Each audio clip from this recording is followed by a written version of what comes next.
welcome Dr. Dev Taneja, who is a consulting surgeon, but a technology management consultant from Navi Mumbai.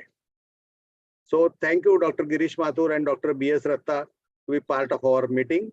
Dr. Girish Mathur is a senior consultant in internal medicine from Kota, Rajasthan, and he is a current president of Association of Physicians of India. And you may be all aware, API is one of the biggest body of the professionals from the country, having more than 20,000 members.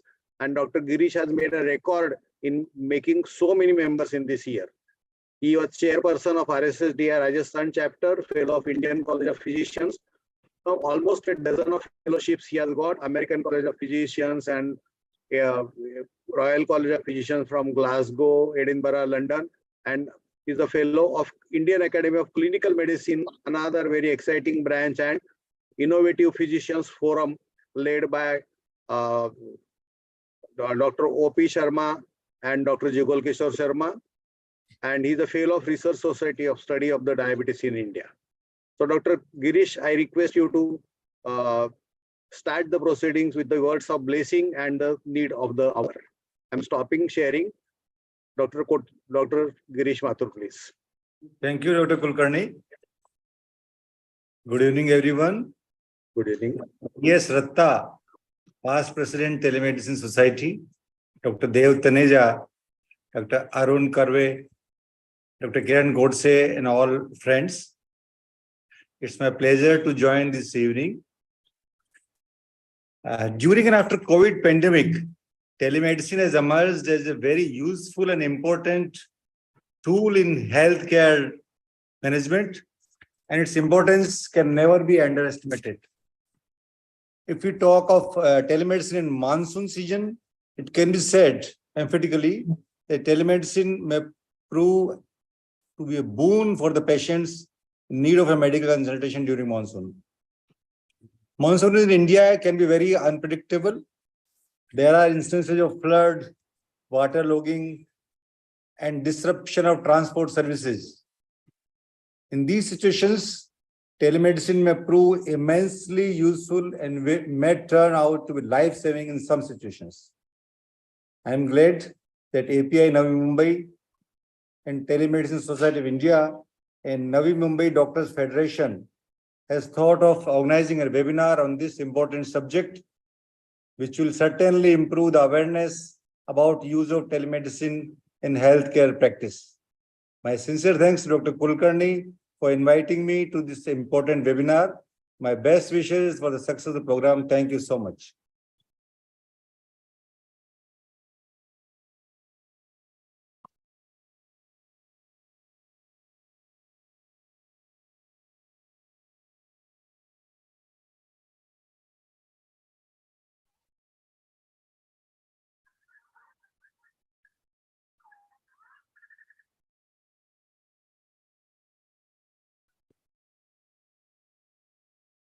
Over Dr. Kulkarni.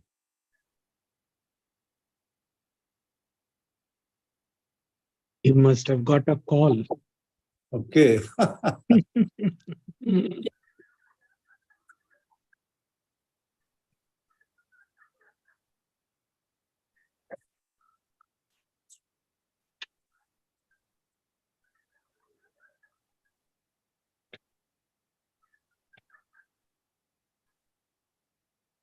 Are you there, Dr. Kulkarni?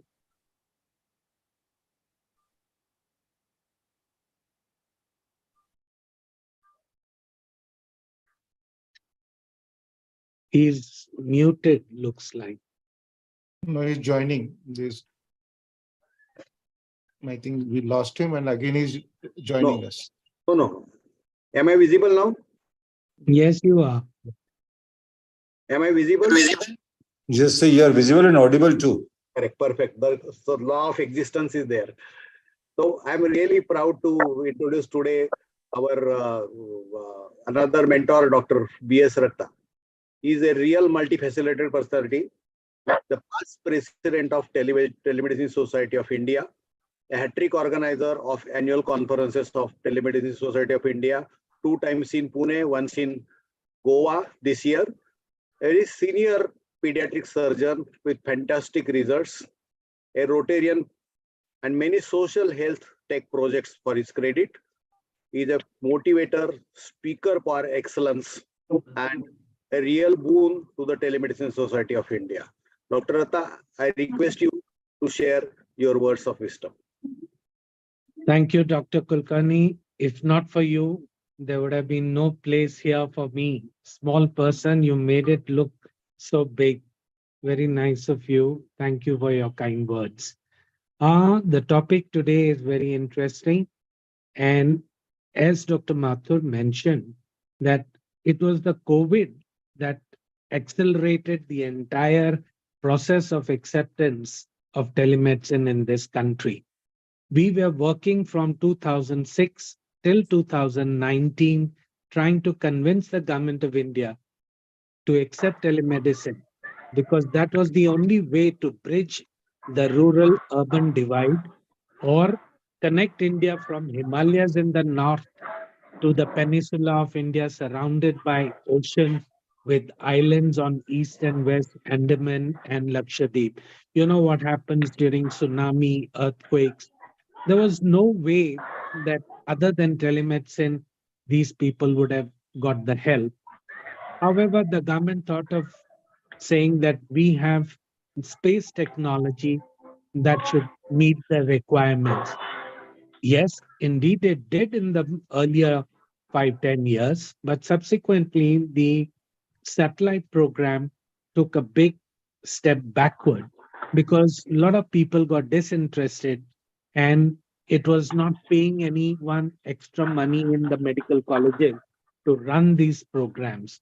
And it was only left for the defense forces. Then you have deserts on one side, you have hilly areas. So, what we say is that today, geography has become history. There is absolutely no fear because with the connectivity that India has today, especially with the railtel and the service providers, it's very easy now to connect to most of the remote places. And the amount of phones which people have in a population of 1.4 billion, there are 1.1 billion mobile phone users in this country. Therefore, it's definitely possible to connect with majority.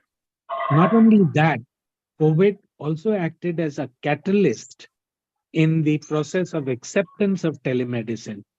Though for a common man, when you say telemedicine, it appears that, oh, just pick up a phone and consult a doctor. But that's not truly a telemedicine.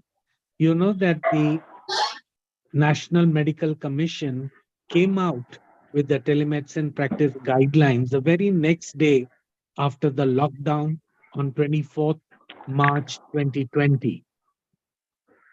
And these telemedicine practice guidelines, we have been conducting various training courses for doctors, for general practitioners across the country through Telemedicine Society of India. And it has helped to clarify the minds of people, what they can do, what they cannot do, how they have to safeguard the patient data, security, what kind of platforms they can have, what kind of drugs they can prescribe, etc. So it's been a great start, and I wish you all the best in the field of telehealth. They say that if you don't board this aircraft now, you might continue to ride on a bullock cart for the next decade. So it's simple that sooner we accept the digital health as the main point or the main focus, especially the younger generation, our children and the younger people, they all need to get on this bandwagon of digital health. It is in this process that year after year we conduct an annual conference which invites who's who in the field of telehealth, digital health, software developers, engineers, computers, savvy technocrats, the health IT companies, the medical device companies, and we are also supported in our endeavor by the American Telemedicine Association and the International Society for Telemedicine and e-health. This year, we would be organizing the same event in Goa, and I would request all of you to register and join us there to explore, share, collaborate, network, learn, and it will be a very good experience for feel and touch of technology for the healthcare providers. With these few words, Dr. Kulkarni, you can please proceed. Thank you so much. You are muted, Dr. Kulkarni. Are my slides moving? Can you see the next slide? Yes, Amol? please. Yes. So thank you, Dr. Ratta and Dr. Girish Mathur for your words of wisdom and blessing. Friends, like what Dr. Ratta said, that technology or telemedicine is one thing which is going to be a real big future of the healthcare in India, not in India, all over the world. What we expect in the next few years, as far as the practice of medicine and everything is concerned, there are two things which are going to make a big change. That is, one is artificial intelligence and second is telemedicine.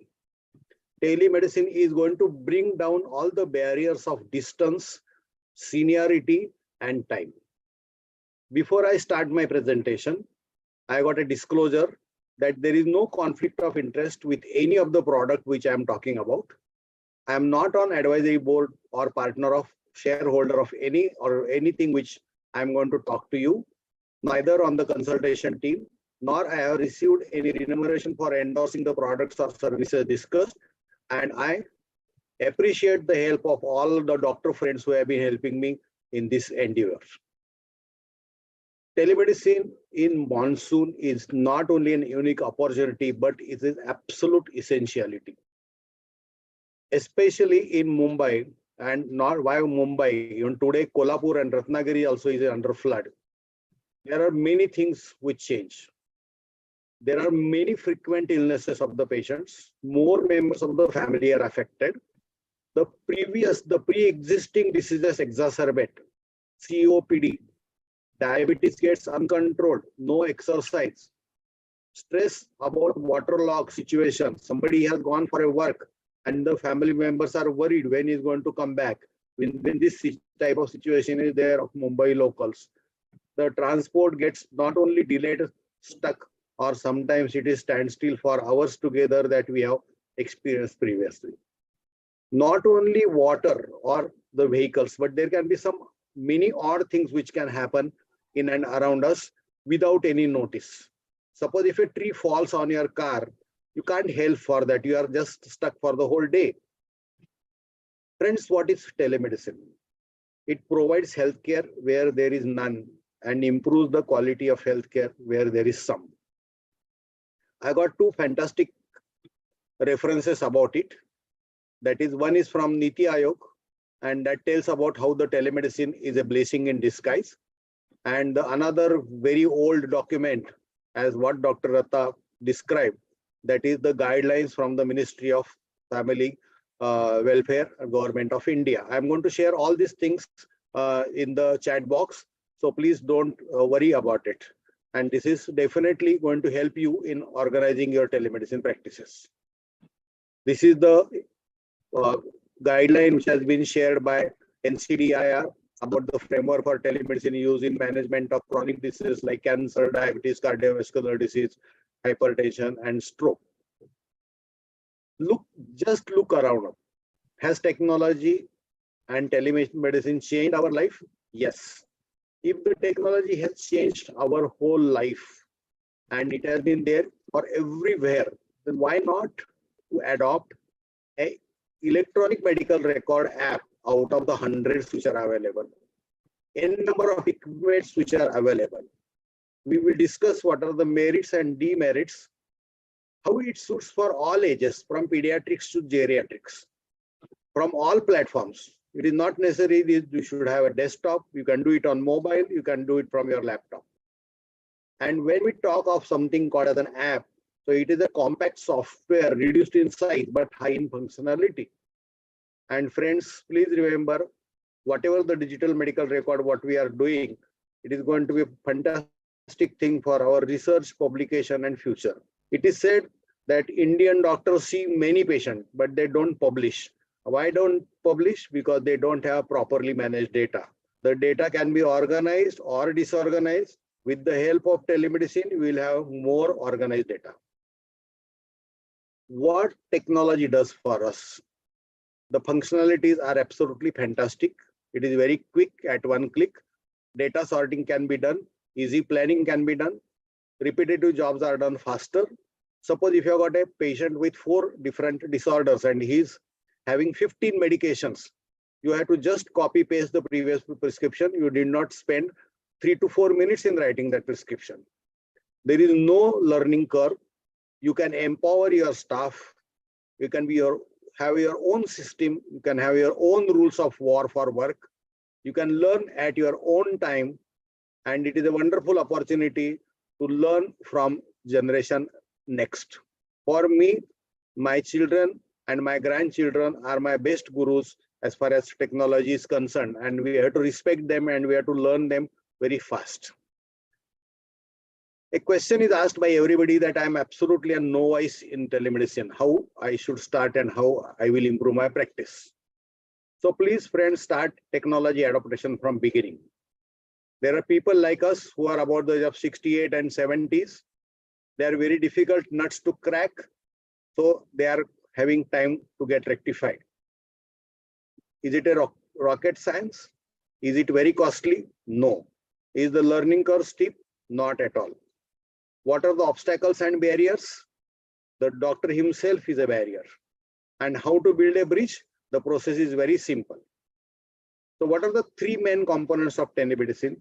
There is an expert at one end, a doctor, and it is supported, helped by either another healthcare provider, can be a family physician, a junior, a colleague, or a very sensible, well-educated relative of the patient.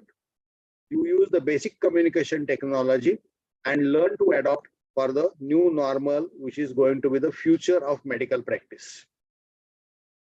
Whether it is Maruti 800, whether it is a Tesla, or whether it is a still bigger sister of Tesla called as a Lucid cars, which has got 23 cameras all around it. The aim is same. They are going to travel the same road. So like that, in using any electronic health record, we have to find out which is convenient for us, which we can easily maneuver, and which we can use with lot of confidence. So what are the advantages of any electronic medical record? It improves the quality of care and patient outcomes. Improves safety through protocol management. Suppose if I want to start a patient on beta blocker, I have already asked him a question that whether the person has got edema or not. So if the patient is in congestive cardiac failure, my beta blockers, the older ones are going to be a problem. Most important, reduction of medication error and handwriting flaws. We can have a separate webinar itself on what are the look alike and spell alike and sync alike drugs. Reduction of unnecessary investigations. If the person has got, suppose if you are treating a hypothyroid patient, and if he has got once anti-TPO antibody done, and if it is there in your record, you are saving the patient's 800 rupees. It improves communication, avoids interactions, and among the primary care providers, patients and other providers involved in the care. It aids in your teleeducation, training, and follow-up. It is very easy to train somebody digitally with the help of various videos and various supplements which we give. But as usual, there are barriers. Cost. Initially cost in the hardware and the recurrent cost. Lack of standardization of EHR products in India. And I'm sure with this Telemedicine Society of India meeting and all the stalwarts of this organization, we are going to come out with some good solution. The design of the vendor systems for large practices differs from the small practices. We are very resistant to change. We always have got an initial difficulty of system use. The learning curve leading to productivity reduction. So initially you may say that no, my patient, if I want to put one patient, is going to take me 10 minutes, 12 minutes. But if you start using it, it is like a clasp knife phenomenon. The next 100th or 101st patient will be in a position to finish in 3 minutes. There are a lot of perceived accrual of benefits of to society and payers rather than for the providers. People think that it is the provider who is going to earn money. It is not the situation.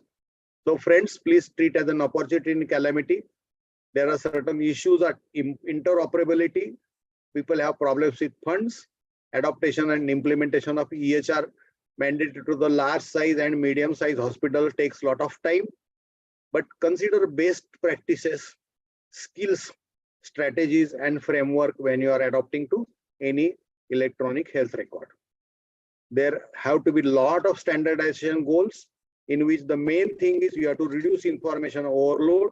You have to assign specific work to the caregiver, patient, or paramedics. Adopt certain health IT tools that improve the usability. I think Dr. Dev Taneja will definitely add to this. We have to involve nurse informatics for the EHR optimization. And lastly, we have to deposit implementation prices as low or moderate as possible, because all of our Indian mentality is on the cost. There may be different views and opinions or arguments on utility of electronic health record, that what is the size of the app, what is the software, how to learn, who is going to train them, how many clicks are required to come to the last stage of consultation. It gives you comparison graphs. The prescription output, it can be in the regional language, very important. It can be with QR code on a case sheet. The investigations and follow-up are done very easily, and the end user medical doctor must be the key component in the advisory of development of any EHR system. So let us strive for an uniform pan-India national EMR with some regional variations. Very simple tips which will definitely help you in practice. As I discussed, repetitive work is not needed. All the 10 actions of healthcare can be done with one click, can be managed on copy-paste. Supportive education is made easily. I got a diabetic patient. I have to explain him what is hypoglycemia symptom, what are the hyperglycemia symptoms. Or suppose this is a type 1 patient. So I need not talk to them anything. I just send them either a video or this picture. This picture speaks about 1,000 words. The supportive education is made very easy. You can understand complications. There are many red flag signs. The people where to refer in a case of emergency. Put on a Google map location. The patient will be very happy to follow that and go at earliest possible by the easiest road within the shortest possible time, and he will know the transit time also. So telemedicine is already there in your mobile phone, but we are not using it. When you set up a stage for a telemedicine consultant, somebody wants that I want a consultation at 10:30 p.m. tonight. I tell the patient that you either send an ID card or exact name, age, your comorbidities, what are the medications you are consuming, whether use mobile phone with the earphone or with a preferably with a wired earphone or Bluetooth, so that we can see the different signs very clearly. Suppose if I want to see edema, then the patient will be having a difficult situation in showing me the edema if he is using only phone. From the side of the doctor, if the old patient is there, what is the trend?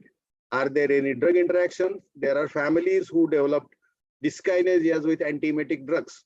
So we have to be very careful when we are giving drugs like metoclopropamide for these patients for vomiting and giddiness. How is the family support? Is the person staying alone? Please be to the point. No circumstantiality, no unnecessary information, and you must filter out the important information and you must make a note of it. Basics of electrical connections and Wi-Fi, both for the patient as well as for the doctor. For God's sake, invest good amount in basic technology. Buy not the best, but at least mid-range electronic gadgets. Never settle for a poor Wi-Fi. Always have a backup of hotspot or multiple hotspots from the different connect givers, service providers. Switch off all other connections in your family. Signals changed by the provider as well as the areas of home or office. In one corner, the signal may be good, the other it may be bad. So please try to make a mix match of providers, whether it is Geo or whether it's VI or whether it is Airtel you are having. So there should not be any exclamation mark that there is a poor connection and I am unable to listen to you. What makes the real difference with the patient is the sound, tone, and volume of the doctor.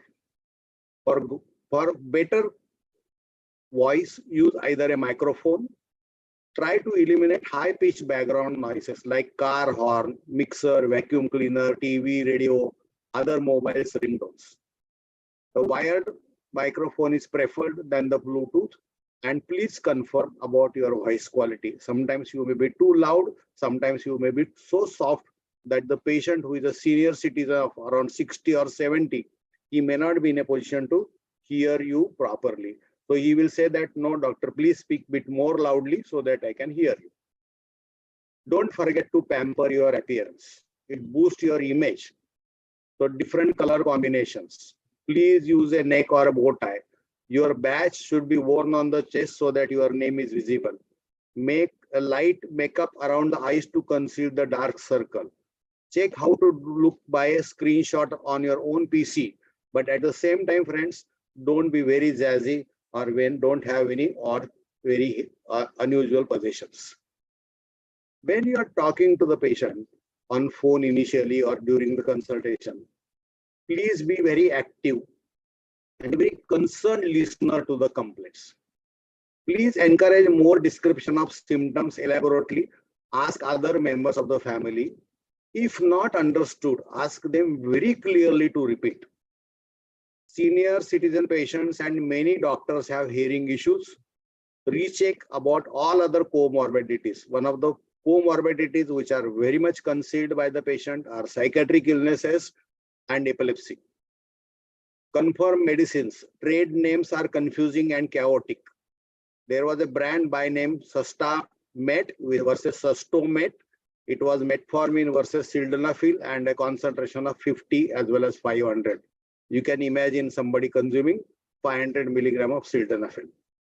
So in your active listening skills, please take non-verbal clues, listen to understand, avoid interruptions.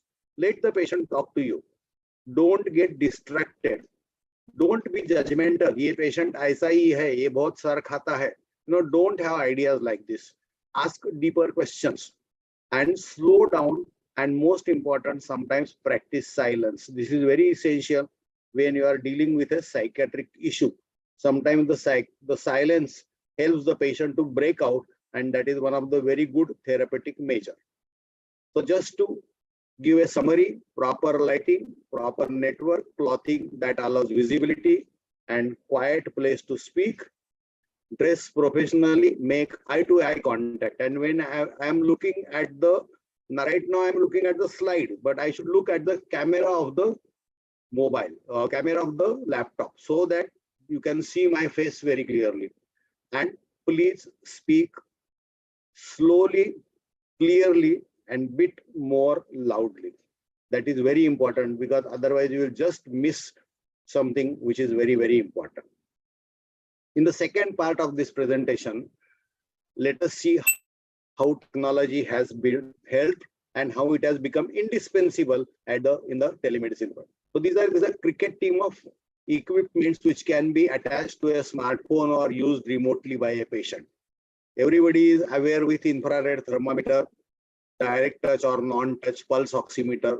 There are kind of stethoscopes. It is a IU stethoscope which is available at the cost of 20,000 rupees. But with this stethoscope, the chest piece will be anywhere in the world except Mars and Moon, and you will be in a position to listen to the heart sounds or the lung sounds.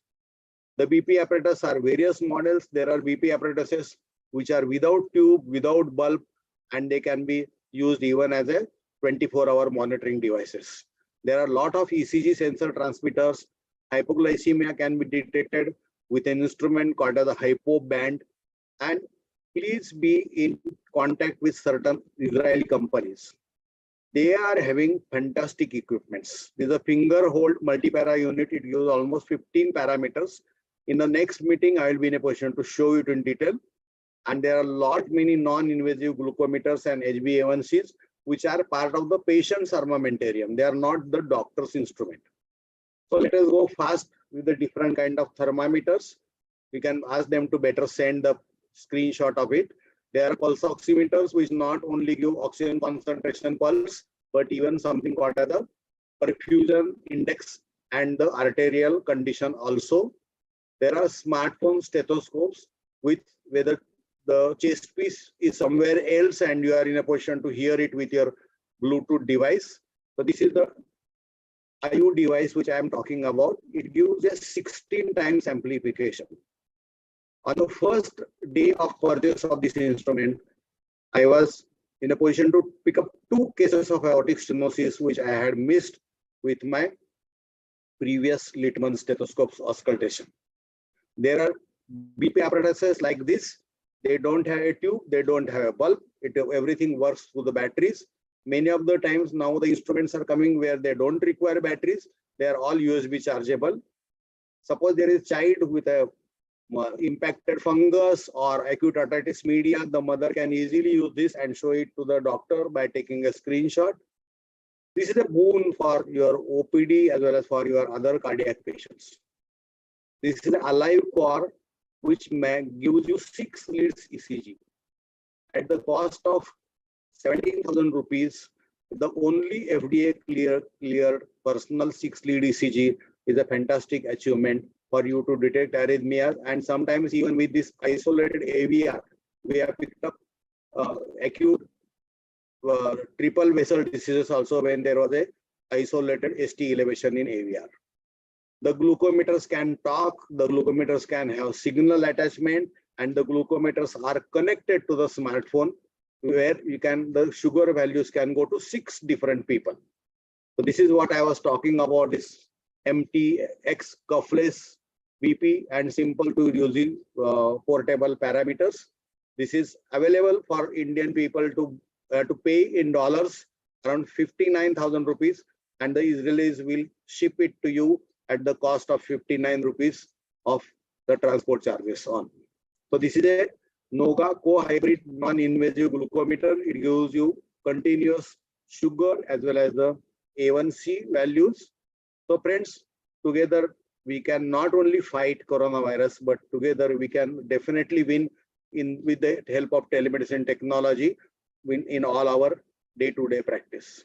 And if you are a very senior physician or a doctor, definitely if you know a family member for a long time, you will be in a position to diagnose almost to the tune of 87 to 92% majority of the monsoon related illnesses.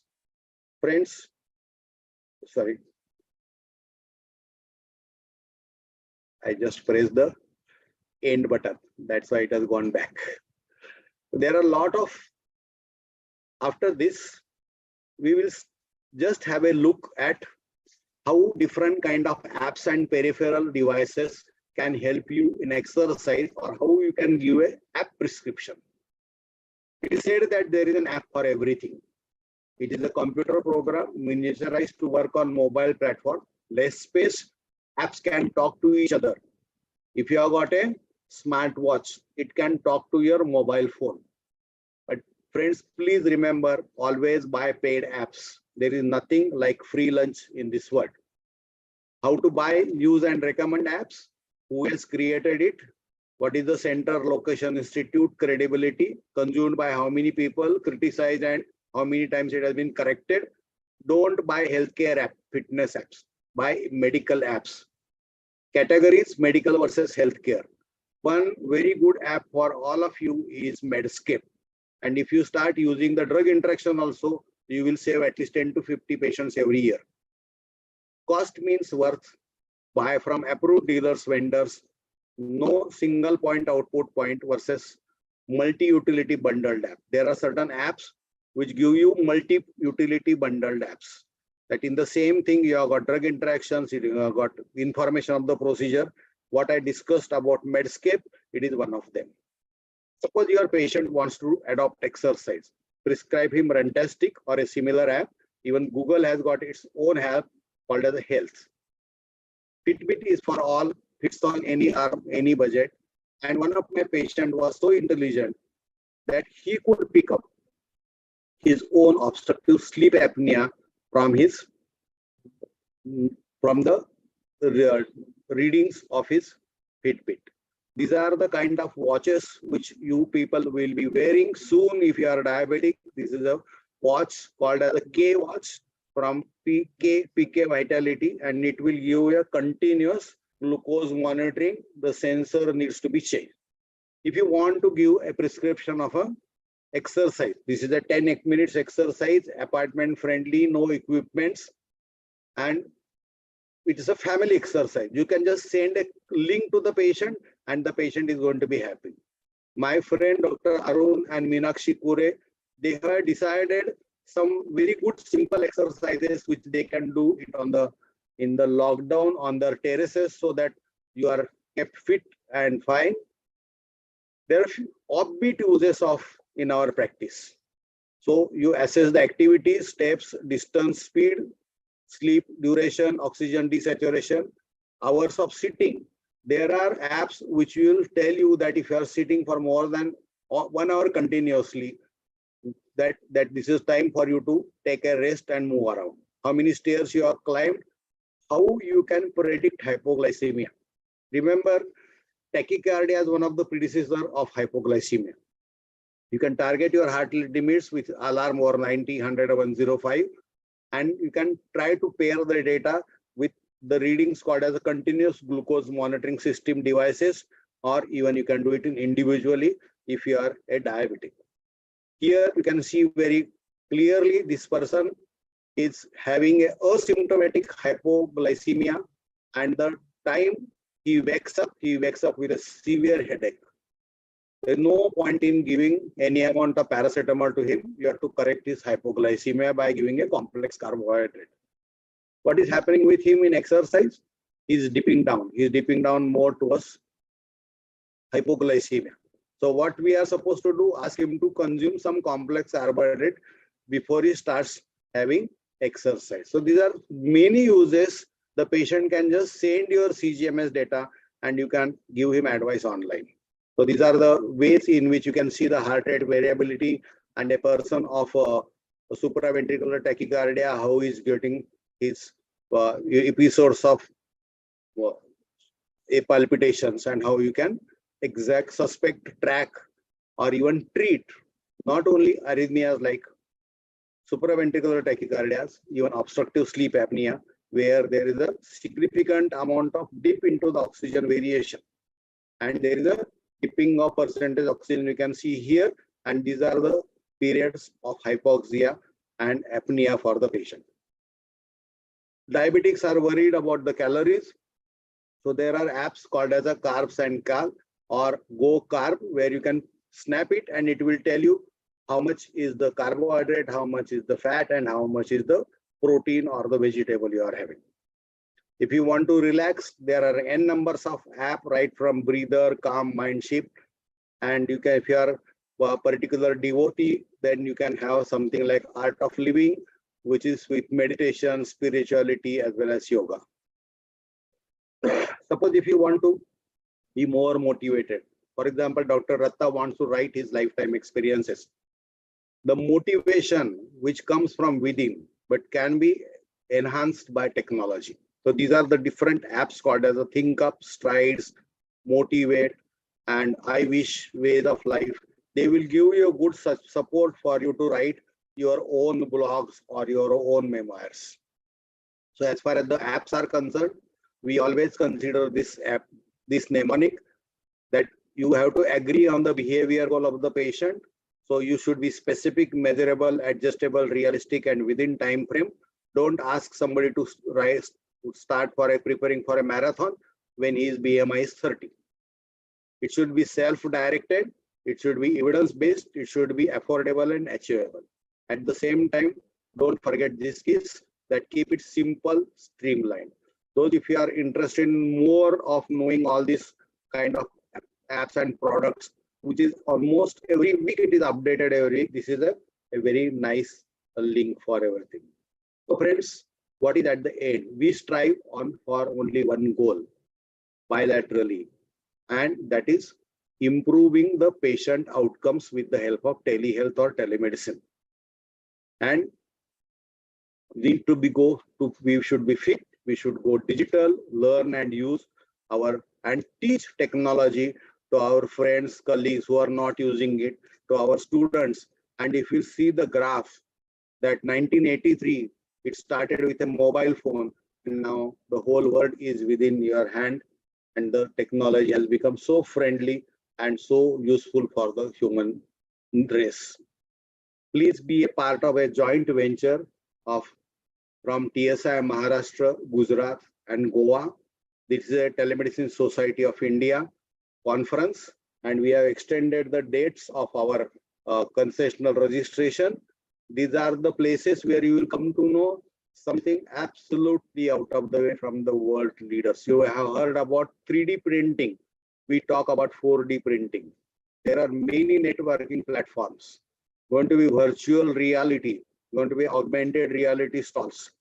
How to manage our big data. Every physician, every practitioner here, he's a big storehouse of data. What is quantum computing? How we can adapt for medical process? What is the blockchain in healthcare? Dr. Ratta is a specialist in that. And don't forget artificial intelligence. We should call it as a augmented intelligence, because all we as a doctors, we are definitely much have a basic high original intelligence. There are going to be a lot of out of the way things in this conference. We are going to have award night like Bollywood. There is going to be a town hall event. There is a Shark Tank for healthcare startups. So if you know somebody youngster who has got a fantastic idea, he can come and present it. There are going to be orations, keynotes, master classes. The success stories, of course, are going to be discussed. Even the people who have failed in their ventures initially and then succeeded, they are also going to share it. There's going to be state pavilion, there's going to be medical gateway. We are going to present to you a state digital healthcare map. Means suppose if you are traveling somewhere on the Samruddhi highway and somebody gets a medical emergency, you must find out where is the primary care, primary PCI facility or a stroke facility to treat your patient. So friends, this is a very nice time with all of you for listening to me. We thank our academic partners, Navi Mumbai Doctors Foundation, NMDF, Dr. Arun Kore, and whole our group, the Association of Physicians of India and Indian College of Physicians, Navi Mumbai City Chapter. We were the host just before the Corona for an unusual and a fantastic state conference called MapCon 2019. And of course, I can't forget Telemedicine Society of India, the national body, as well as the Maharashtra state chapter. Thank you very much. Thanks for your patient listenings. And at the end, I cannot forget my 1974 Miraj Medical College batch, which has been always giving me support.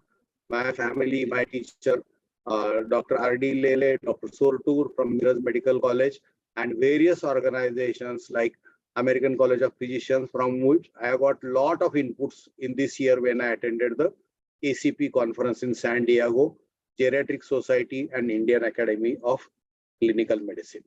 Thank you very much. And we are open for discussion, and I will request Dr. Tev Danecha and Dr. Ratta also to have his comments. And if there are any questions, I'm definitely here to answer for that. Dr. Dev Danecha, please, what do you feel about the scope of telemedicine in future, or with a very broader spectrum technology in future? Telemedicine, basically now, if we see it from the public health perspective, then the horizontal spread and the vertical spread of the healthcare is there. So basically not only it will be beneficial for the patient. So we consider the cost of the patient only for the consultation and the medicines he buys. But here the travel and the time also he spends on reaching to doctor, that is also important, and which value adds from the patient's perspective. Number two, basically, not only that, but if the doctors, juniors doctor or doctors who are working on in the periphery can always reach out to experts in various clinical programs, basically, to help them treat their patient, because everywhere the specialist doctors are not available in India. So we should also understand how to optimize this particular thing.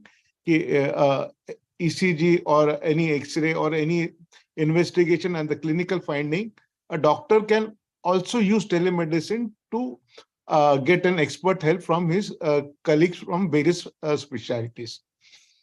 Number three, basically, the medical apps which are available. There is a lot of confusion which has been rightly pointed out by Dr. Kulkarni.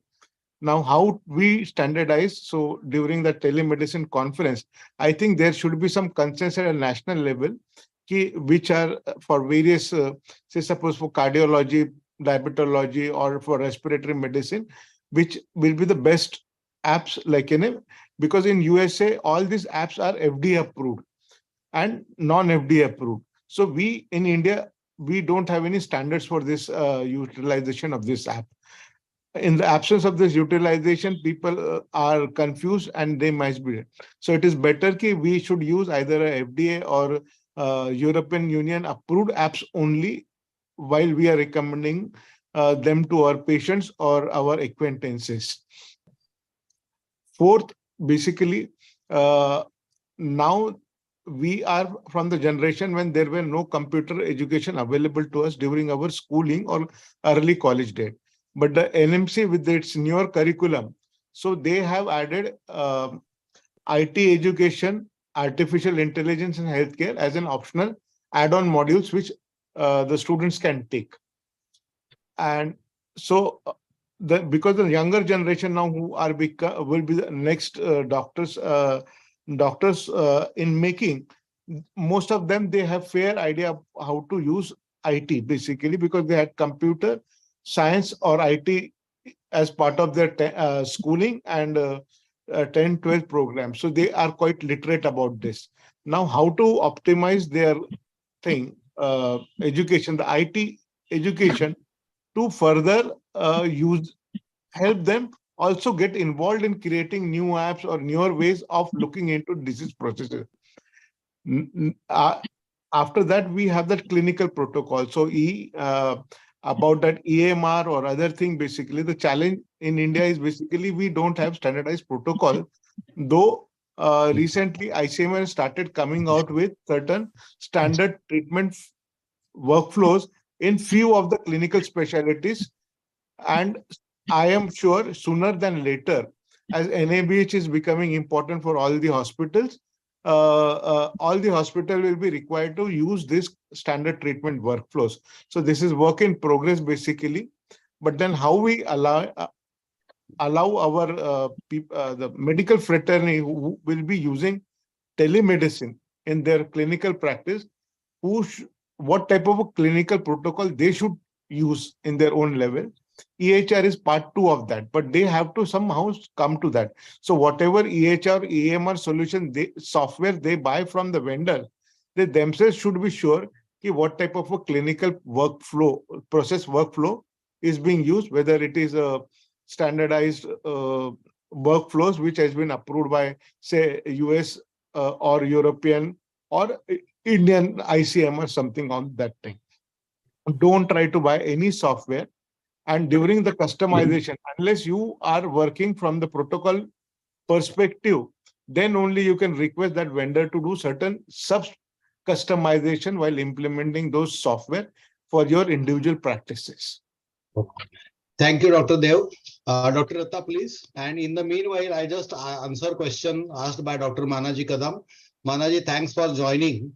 What are the minimum required apps for the physician? I will strongly recommend Medscape and UpToDate. If you have these 2 apps, then it is fantastic. If you want to practice telemedicine, digital prescription, then there is something called a Dear Doc, HealthPlix, and there are a number of things which are available. Initially, they give it to you free, but then after they charge you. Dr. Ratta, please unmute yourself. Thank you, Dr. Kulkarni and Dr. Dev. It's been an excellent presentation, and I've really enjoyed listening to you. I have a little clarification to make here that the government of India today is very proactive as far as telehealth is concerned, digital health is concerned. So let us not be only negative about it. For example, when the telemedicine practice guidelines were brought in, that was an emergency. You needed to be connected to patients to help them. So they had excluded software, hardware out of the purview. Cross-border teleconsultations were outside the purview of these telemedicine guidelines. But mind you, prior to almost a decade ago, Mr. B.S. Bedi, Professor Suptin Sarbadikari from Delhi, all of them, Dr. Bhattacharya, then we have Dr. Ganapathy, Dr. Selva, we have stalwarts in the field who have worked on the national task force for standardization of telemedicine. The documents are there, standards are there. It's just that this country is too big for anyone to be caught if he's not following. But also, like an FDA, that there is a DCGI. So today, all the apps are treated like medical devices and they have to be approved before they are put onto the app, uh, either on the Android or the Apple platform by the CSDU. And this national body goes through the app, sees the algorithm behind it, sees the validity of it, and once it approves, it comes to the state licensing authority, which then gives you the final certificate, which is like an FDA approval of an app in US. So from here onwards, all these apps which were fly by night kind of apps will disappear very soon. Only those who are real and who have got substance and who have proven their metal will stay on. So not only the it's about the apps, also the hardware, medical devices. For example, I've been involved in uh, coming up with the patent of giving vaccination to children without needles. Now you might wonder how can you do that? For last so many decades, we are seeing parents getting upset, children getting upset. Now it was impossible to think about a needleless injection therapy. So today we have a device that can provide vaccination to children without needles. Now, all this could not have been possible had the Indian FDA not been there or the DCGI not been there. So they had to be given so much of data, so much of information, so much of validation, etc., etc. And finally, we got the approval. So today, the process is on. Now, similarly, if someone else has an idea, it's not that it's going to be because it's an Indian product, it doesn't have any validity. There are proper standards with the National Task Force that has worked very hard, just like we work very hard to bring these telemedicine practice guidelines. So be positive. I'm sure you will see better days in times to come, and wish you all a very good evening after this, and hope to see you all in Goa to see what future of healthcare is going to be. And especially Ayushman Bharat digital mission is on a very fast pace. Every one of us will have to be registered in that registry of healthcare providers. Please be sure that you will not escape this. Also, every single person in this country will be registered on ABHA. Third pillar is going to be where every single nursing home, clinic, hospital, lab, diagnostic centers, radiology place, etc., will have to be registered. And the last will be the stack where all these medical devices, apps will come. So all these four pillars are the basic foundation and on which they have put in a sandbox integration. Say, I have an idea and I want to integrate that at the national level. I have to fulfill certain criterias and put it across, and they will evaluate it. There is a proper board, scientific board that sits and evaluates every single thing, and then finally gives you the license of approval. Out of the 1,200 people who have applied to the government, only 98 have been approved till date in the last 3 years. So you can imagine how stringent they are. But what they're doing is something that India needs it, and it is the world's or the biggest, what do you call, healthcare job that is being done on this planet. 50 crore population being given free treatment. Now, it's not easy when we have disparities in our country, when we have shortages of manpower, shortages of doctors, shortages of specialists, nurses in every field. So it is only the digital health eco space or the system that's going to bridge or connect all of this. Thank you. Thank you very much. Thank you, Dr. Ratta. And we are very fortunate enough that now my teacher and our Dean of Indian College of Physicians, past Dean, Dr. Alka Deshpande also has joined as a guest. Madam, can you please unmute, because she was last year responsible for a marathon course on digital medicine for the benefit of physicians. Madam, can you unmute yourself? And as far as Dr. Atta said about the ABHA, all the practitioners who are here, if you can enroll more than 100 ABHA patients, you will get a good incentive of some 20 or 30 rupees per person. That is not a small amount. What you are supposed to do is just take the Aadhaar card number, email. If the patient doesn't have email, give your own email. You will get a password for that, and you will be in a position to use that. Please respect the National Digital Healthcare Drive ABHA program and help the country to achieve something which is, as Dr. Ratta said, that so many people, vaccination, it was not possible without technology. Just one link to the Aadhaar card, and then you come to know which vaccine you are taken, whether it is in India or abroad, and then it will tell you what kind of vaccine is advisable. Yeah, so there's one more advantage with that ABHA. It will be used as your personal health record also, where you can upload your clinical record created by in various time frame basically. So whenever you go to a new hospital or a doctor, at least that PHR will help you, the doctor, to take a good view of your overall medical history. That's the interoperability at a national level. Say I move from one hospital to another or from one state to another. I do not have to carry piles and piles of documents and everything. I have the key, and I can give the key to Dr. Dev, to Dr. Mathur, to Dr. Kulkarni. It's my prerogative as a patient. And I think it's a most wonderful thing. And all this is being done using blockchain at the back end, which is a topic by itself. Maybe if time permits, sometime we will talk about it. Yes, thank you. Dr. Dev, once our platform is set, then we will invite you also as one of the speakers to talk about the ideas which you have got in your mind. Dr. Atta, there are a lot of people who have told me, have messaged me that why don't you keep it as a recurrent activity, at least once in a week, once in a month, or twice in a month.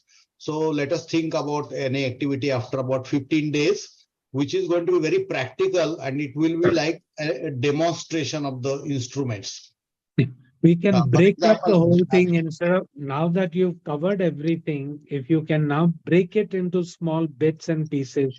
We talked, let's say, only of diabetes or artificial intelligence in diabetes. We talk of radiology, how to pick up X-ray chest. Today, you don't need a radiologist to tell you that this is tuberculosis, because the AI built into Right. the X-ray chest can tell you that this person has an tuberculosis or he's got 1 millimeter of mm, what do you call the cancer growing between the carina or in the mediastinal nodes, etc. I just want to share with everybody, this is a ring light. You can see the difference in my appearance the moment the ring light faces me. And even this ring light has got an aperture where if I want, I can close this, and with this tap, it goes off when I disconnect it from the USB. So this is a good thing for you to be present, make yourself good presentation of yourself on the screen with a very bright light. And these are simple things. This light doesn't cost even 600 rupees.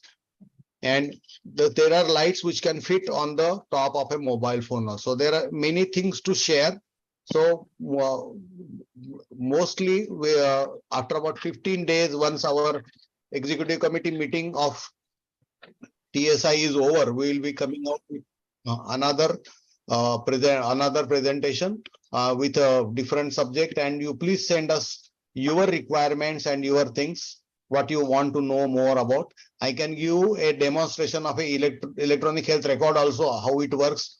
We can take a phony patient and somebody is going to give me the idea, and then I fill up the paper, and then I can give a PDF within whatever possible time. We've also developed an app for you physicians in the field of rheumatology. We can even demonstrate that to you because Correct. these are very chronic patients who require so much of data that is there, and it's very difficult for you to remember what dose, what medicines, what was the score, etc., in various conditions of arthritis. So it's a very novel platform that we have developed, and we can showcase that as well.